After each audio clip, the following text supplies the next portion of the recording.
여러분 안녕하십니까? 10월 12일 화요일 아침입니다. 오늘은 여러분과 함께 마가복음 10장 1절로 12절 말씀을 중심으로 자기 유익을 구하는 결혼의 민낯이라는 제목으로 말씀의 은혜를 나누기를 원합니다. 예수님은 이제 갈릴리를 떠나 마지막 사역이 기다리고 있는 예루살렘을 향해 발걸음을 옮깁니다.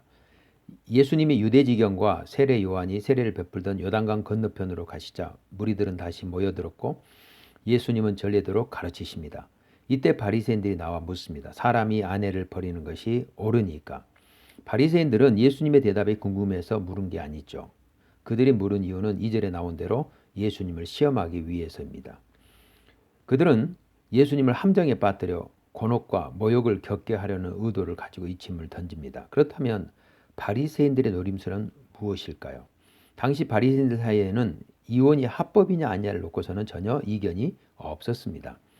그들은 신명기 24장 1절부터 4절을 근거로 율법이 이혼을 허용하고 있다고 믿었습니다. 그들 사이에 있었던 논란은 이혼 허용 여부가 아니라 이혼 허용의 근거에 관한 것이었죠. 신명기에 나오는 한 구절, 수치되는 일이 구체적으로 무엇을 의미하는지에 대해 그들 사이에 생각의 차이가 있었기 때문에 논쟁이 있었던 것입니다. 보수파가 있었고 진보파가 있었죠.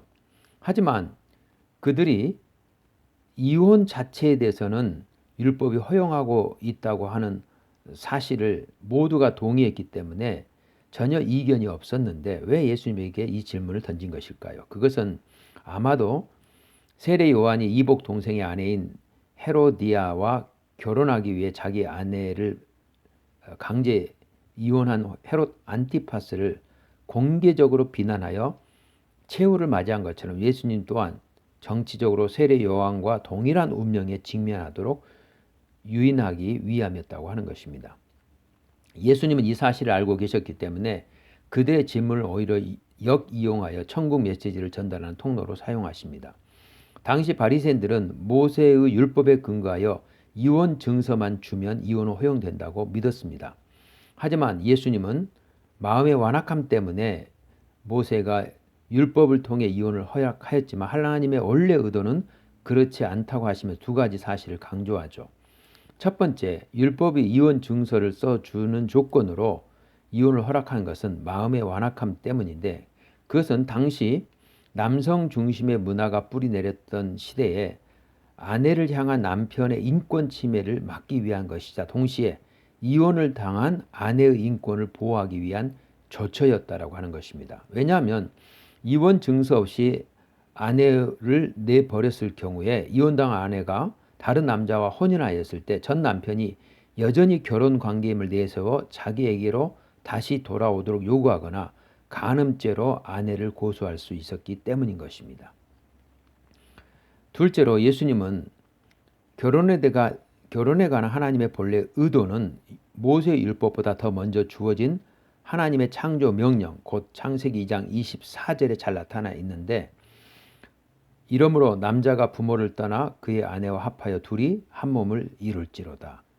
따라서 하나님이 짝지어 주신 것을 사람이 나눌 수 없다고 예수님 말씀하시죠. 이는 당시 바리새인들이 생각하는 이혼에 대한 근본적인 수정을 요구하고 있는 것입니다. 즉 자기 유익을 추구하기 위한 시각에서가 아니라 하나님의 선하신 의도를 추구하기 위한 관점에서 접근해야 한다라고 하는 것이죠. 예수님은 남성 중심의 문화가 강하게 뿌리내렸던 당시 율법의 한 구절을 근거로 이혼을 합법화하려고 하는 바리새인들의 민낯을 드러내고 계십니다. 자기 유익을 구하는 결혼은 자기 유익을 구하는 이혼에 합리화라는 민낯을 자초한다고 말씀하시는 것이죠. 그것은 오늘날도 예외가 아닙니다. 시대는 바뀌어 남자가 여자와 더불어 결혼하지 않고 남자가 남자와 더불어 혹은 여자가 여자가 더불어 결혼하는 시대가 되어 왔지만 그때나 지금이나 결혼을 하나님의 선하신 의도가 아닌 자기 유익을 위해 추구하는 시각에서 접근한다면 이혼 또한 자기 유익을 합리화하기 위한 구실로 사용할 수 있다고 하는 것입니다. 제자도의 출발은 언제나 자아를 부인하는 것으로부터 시작됩니다. 자아를 추구함에 동시에 하나님 나라를 추구할 수가 없죠. 그러므로 자아 추구는 하나님을 구하는 삶과 대척점에 위치합니다.